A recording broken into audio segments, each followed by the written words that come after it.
E aí, pessoal, sou a professora Bárbara Furquim, professora de vocês de História do 9º ano. E nessa aula a gente vai falar sobre o processo que conduziu a República. Vamos falar sobre a questão militar, a questão religiosa e o positivismo. O que será esse positivismo, né? Uma teoria, ideias que foram aplicadas dentro do processo até se chegar à proclamação da República. Quem vai acompanhar a gente durante toda essa aula como nosso intérprete é o Felipe. E a gente já pode começar. Bom, primeiro a gente vai ver qual é o nosso objetivo da nossa aula, que é compreender o que foi a questão religiosa e militar, né, como ela envolveu ali a questão da proclamação da República e entender o que foi o positivismo e o seu impacto na proclamação. Bom, vamos retomar alguns conceitos. Antes mesmo da independência e durante o período imperial, as ideias republicanas elas estavam presentes em várias revoltas. Isso porque a gente também tem que pensar que essas ideias republicanas, ou seja, de uma nação ser guiado por uma política onde as pessoas escolheriam quem vai estar no poder, não mais uma monarquia onde existia a figura de um rei no poder que não poderia ser retirado, inclusive, desse poder, ela já é uma ideia, né, e uma constituição real que já vinha acontecendo na América, em várias nações da Europa, né? Aqui na América, por exemplo, o grande exemplo foi os Estados Unidos, do qual o movimento republicano no Brasil se espelhou bastante para alcançar essa ideia, né, onde se eliminaria a monarquia. Bom, você lembra o que o Manifesto Republicano de 1870 defendia? E a gente vai ver primeiro, né, que essas ideias republicanas, elas que estavam presentes no mundo todo e que também estiveram presentes em vários movimentos aqui dentro do Brasil, vão estar principalmente, a gente vai ver, na Revolução Pernambucana de 1817, na Confederação do Equador de 1824, na Revolução Farroupilha de 1835 até 1845. Mas nós vamos ver que esse manifesto republicano, ele, né, feito em 1870, ele vai defender principalmente a ideia de se instaurar uma república no Brasil e a ideia do federalismo. O federalismo é uma ideia de que as províncias, que eram como se fossem os estados do Brasil, naquele período do Brasil Império, que elas conseguissem ser autônomas, independentes, elas não estivessem ligadas à corte, como era o caso do Brasil Império, que vigorou no Brasil de 1822 até 1889, que vai ter seu fim com a proclamação da República. Bom, algumas críticas que existiam à monarquia. A proclamação da República no Brasil ela vai ocorrer em função de um desgaste total que existia com relação à monarquia e principalmente vindo das elites econômicas. Já existiam partidos, vários partidos políticos, onde essas elites econômicas faziam parte. Também a gente tem que pensar que esse movimento republicano, ele não vai ter uma grande participação da população. Vai ter vários representantes, então, que eram os que tinham a economia em suas mãos aqui dentro do Brasil, né? Como que ocorre, então, esse processo, né, que vai chegar de críticas à monarquia? Olha só, a gente tem uma imagem aqui, inclusive, de uma charge que mostra o Dom Pedro II dormindo, né? Onde ele está criticando, enfim, o Dom Pedro II vendo jornais dormindo, onde ele critica essa passividade do Dom Pedro II, onde ele não geria a nação. Bom, a questão religiosa. Isso vai ser um dos fatores bem importantes das críticas que eram feitas à monarquia, principalmente nesse momento do segundo reinado que estava o Dom Pedro II, mas que já vinha de uma longa história desde a primeira Constituição que foi elaborada em 1824, pelo Dom Pedro I. Olha só, então essa questão religiosa ela vai contribuir para a queda da monarquia, mesmo após a independência do Brasil, isso em 7 de setembro de 1822, continuou sendo um país oficialmente católico. A Constituição de 1824, ela vai dizer que era, dizia então que a Igreja era controlada pelo Império. Isso quer dizer que religião e política estavam juntos, né? O líder da política, que era o imperador, o monarca, no caso Dom Pedro I e logo após o Dom Pedro II, controlariam a religião, né? Os líderes religiosos. Cabia então ao imperador nomear os bispos, aprovar ou não as determinações papais. A Igreja Católica, ela funciona assim, ela recebe as ordens do Vaticano, né, que é em Roma. Então, dependendo das ordens do Papa lá de Roma, eles deveriam obedecer aqui. Dentro do Brasil, isso seria diferente, porque o imperador teria um poder maior, né, acima do Papa. Aqui, então, a gente tem uma imagem de Dom Pedro II. E olha só o que vai acontecer. Em 1864, já nesse segundo império, o Papa Pio IX, ele vai proibir os católicos de fazerem parte da maçonaria. Essa era uma prática muito comum, inclusive, a prática da maçonaria dentro do Brasil, dentro de algumas regiões, inclusive aqui da América. Eram os maçons, aliás, pertencentes aos grupos da elite econômica, né? Dom Pedro II, ele não autorizou a ordem do Papa, até porque, segundo a Constituição de 1824, ele teria um poder acima do Papa, né? O bispo de Olinda e do Belém do Paraná, Dom Vital de Oliveira e Dom Antônio Macedo Costa, eles optaram pela ordem, né, do Papa, não por seguir as ordens de Dom Pedro II. E a gente vai ver que olha só o que vai acontecer. Em 1874, os bispos eles vão ser condenados a 4 anos de prisão porque eles não aceitaram as ordens do imperador. E eles, inclusive, chegam a ficar presos durante 1 ano. Isso vai causar, né, uma grande movimentação ali dos ideais republicanos que estavam contrários a essa prisão desses bispos, né? E após várias críticas dos jornais, eles vão ser anistiados. Os republicanos, eles começam a usar esse movimento, esse determinado fato, como um evento para criticar o Dom Pedro II, acusá-lo, né, de intrometer-se em assuntos particulares da igreja e de não dar uma liberdade religiosa. É importante aqui a gente pensar também que quando a gente está falando de uma busca por uma liberdade religiosa, era uma liberdade religiosa dentro da própria igreja cristã católica. Não era ainda uma busca por uma liberdade religiosa onde todos os cultos das mais diversas religiões fossem permitidos. Bom, chegamos aqui na nossa atividade. Vamos ter que prestar atenção nessa charge, hein? Presta atenção, observa bem ela, veja tudo que a gente teve já nessa aula e a gente já retorna para ver se vocês conseguiram interpretar bem essa imagem.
Então, pessoal, vamos ver aqui, né? Para vocês observarem, então ficaram observando essa imagem e a pergunta vem: qual crítica ao imperador contém na imagem?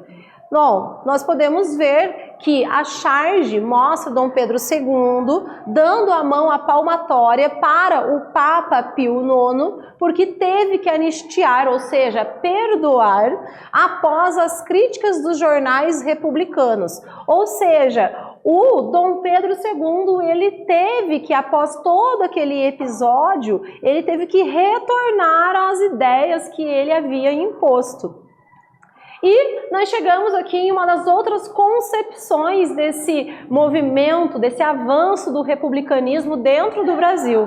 E vocês, inclusive, já conhecem muito bem essa imagem, né? Essa é a bandeira do Brasil. Dentro, né, da bandeira do Brasil, a gente vai ver que existe uma frase chamada ordem e progresso. Mas por que colocaram essa frase ali? Qual é a concepção dela? Primeiro, a gente tem que saber que essa bandeira é a bandeira oficial do momento em que o Brasil passa a ser uma república. Então, é só a partir de 1889 que essa bandeira ela se torna a bandeira oficial do Brasil. E também que essa frase, ordem e progresso, ela faz parte de um lema positivista. O positivismo é uma teoria que manifesta uma crença bastante radical, ou seja, que se fundamenta bastante na ideia da ciência e na razão. E ele foi muito difundido aqui no Brasil, né, porque não é uma teoria que foi criada aqui dentro do Brasil, mas ela vai ser bastante difundida entre os militares aqui no Brasil, principalmente no século XIX. Bom, o positivismo do Brasil, como que ele se constituiu? A gente vai ter um nome que vai ser o grande destaque do positivismo aqui, que levou essas ideias principalmente para a força militar, que é Benjamin Constant. É importante também a gente saber que Benjamin Constant esteve presente em 1870 dentro do Manifesto Republicano e que vai ser importante para se criar o Partido Republicano no Brasil, né? E foi então ele um grande divulgador dessas ideias entre os jovens oficiais. Bom, a gente vai ver que os positivistas eles eram contrários à escravidão e favoráveis à república. Isso já vem também de uma corrente mundial onde essas ideias já estavam sendo aplicadas. A gente sempre tem que ter essa consciência da história, de que os fatos eles vão ser influenciados por outros contextos do que já vem ocorrendo dentro de uma conjectura mundial. Bom, eles defendiam a ideia que o progresso depende da ordem, daí o lema positivista que vai ser ali colocado dentro da bandeira da República do Brasil, de ordem e progresso. Ali a gente tem uma imagem do Benjamin Constant. Bom, chegamos aqui na nossa atividade. Gente, lê aí com atenção, copia, responde no caderno de vocês e a gente já volta para ver se está tudo certo.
Então, pessoal, vamos dar uma olhada nessa questão? Olha só, as ideias positivistas estiveram presentes nos principais conceitos que formularam a proclamação da República.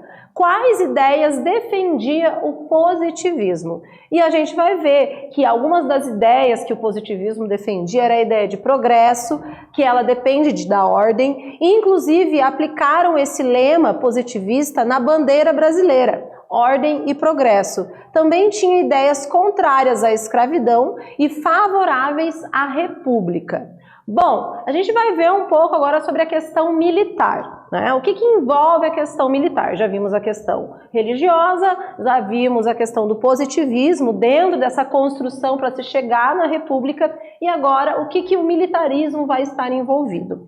Atritos entre o exército e o império foram chamados de questão militar. Então, a gente também não pode esquecer, já que Benjamin Constant era um militar, já estava também colocando dentro, né, ali entre os oficiais, as ideias do positivismo. Essas ideias vão fortalecer essa questão militar. Vai acontecer o seguinte, né, a principal razão dessa questão militar vai ser que dois oficiais do exército, o tenente-coronel Sena Madureira e o coronel Cunha Matos, eles denunciaram à imprensa casos de corrupção que estavam ocorrendo, e eles, por terem se manifestado publicamente a favor da abolição, eles acabaram sendo punidos por causa dessas ações, né? A gente vai ver que o general Deodoro da Fonseca, um indivíduo que vai fazer uma parte importante da construção dessa proclamação da República no Brasil,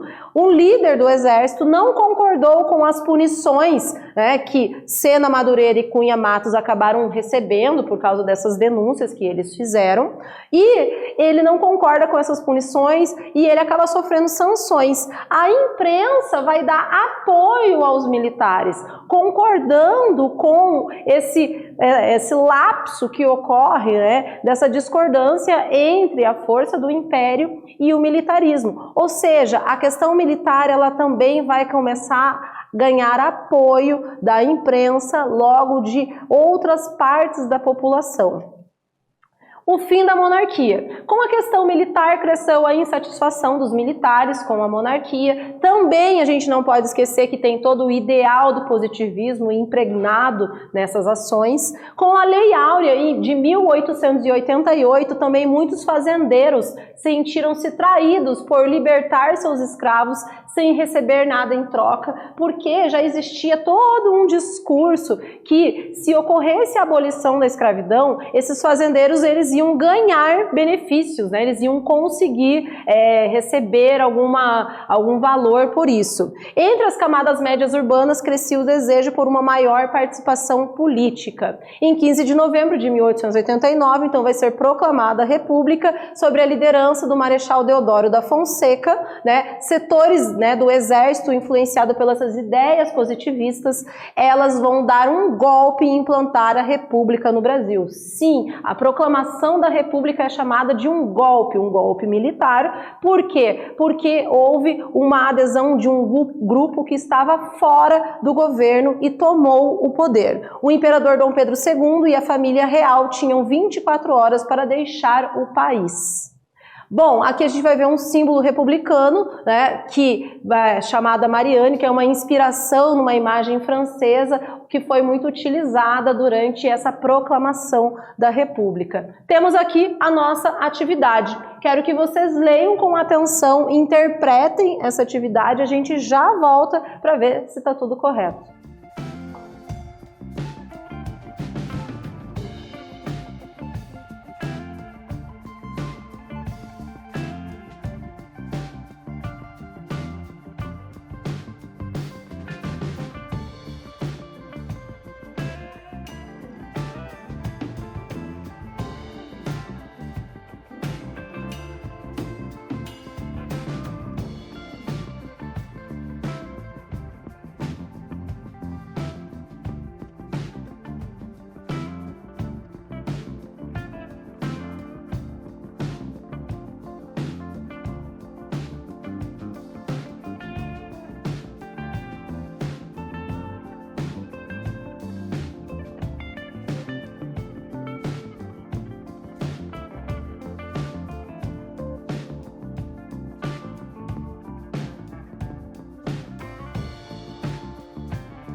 Então, pessoal, primeiro vamos ler esse trecho, né, aqui da historiadora Emília Viotti da Costa. Ela diz o seguinte: em 15 de novembro de 1889, a monarquia era derrubada por um golpe militar, proclamava-se a República.